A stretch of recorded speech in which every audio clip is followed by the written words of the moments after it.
Hello everyone, how's it going? Thanks for waiting so patiently on me just putting together this video. I know I'm sending it out a little late.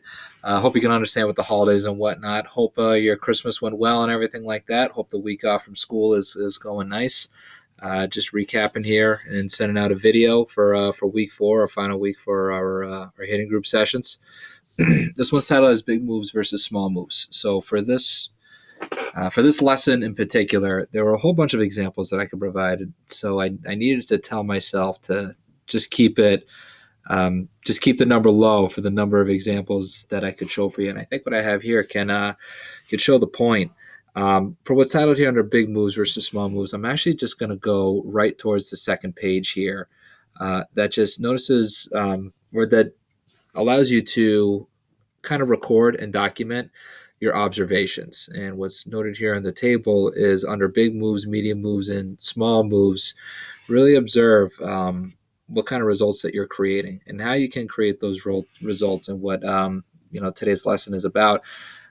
It may not really be mentioned here in the overview of the purpose, but one thing that I would kind of mention is timing and rhythm that can help create our quality of contact.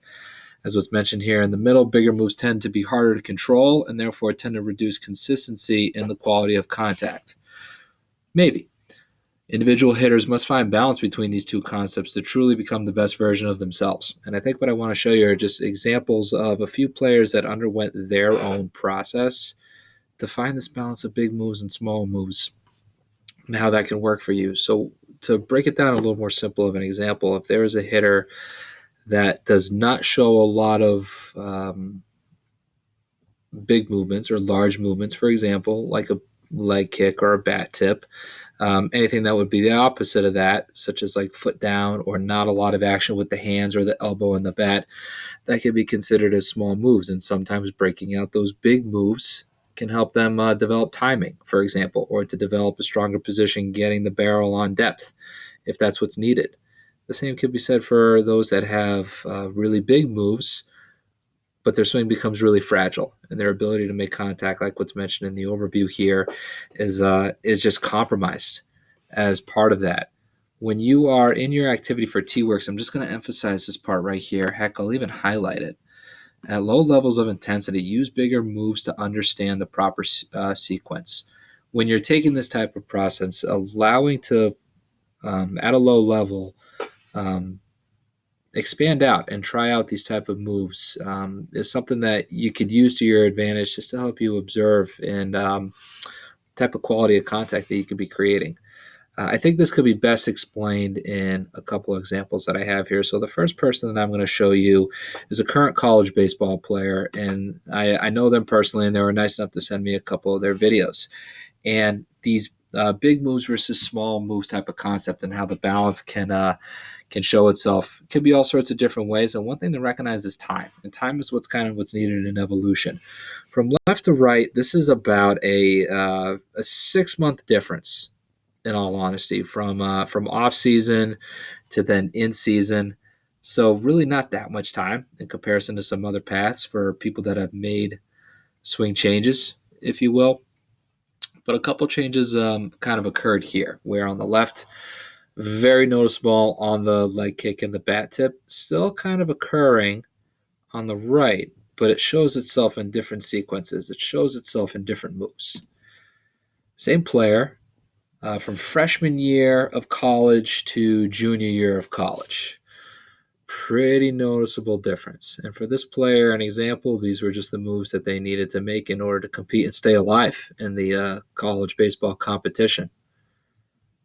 On the far right, you notice the leg may kick up a little bit, but not so much of an exaggeration with the hands and the arms for what's needed. Throughout time, as individuals get stronger, as individuals have good sense of timing, you really kind of find out what it is that you need. Here's another example, really far end. It can happen for anyone. This is Giancarlo's first major league home run, and then on the right, I think this is during quarantine when the players were kind of doing their in stadium isolated workouts. Pretty noticeable difference from an open stance to a closed stance toe tap.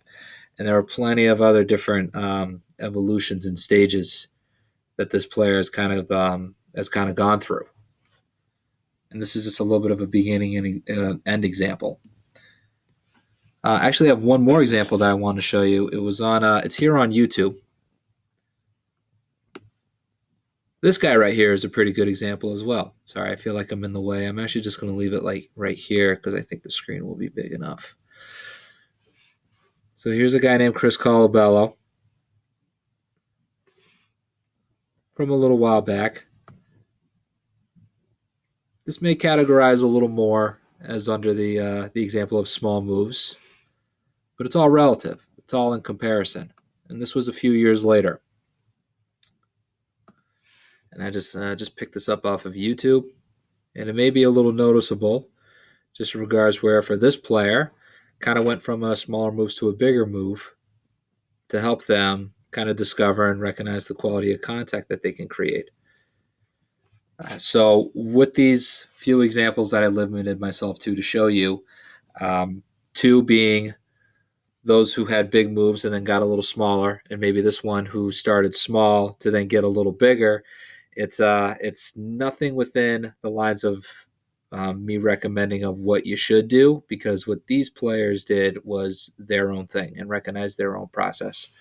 I was talking to Coach Gedman the other day, and I think a good example to sum it up is when you're undergoing this practice and when you're practicing at low levels of intensity, to use bigger moves or to recognize smaller moves, whatever's happening to help you create the quality of contact.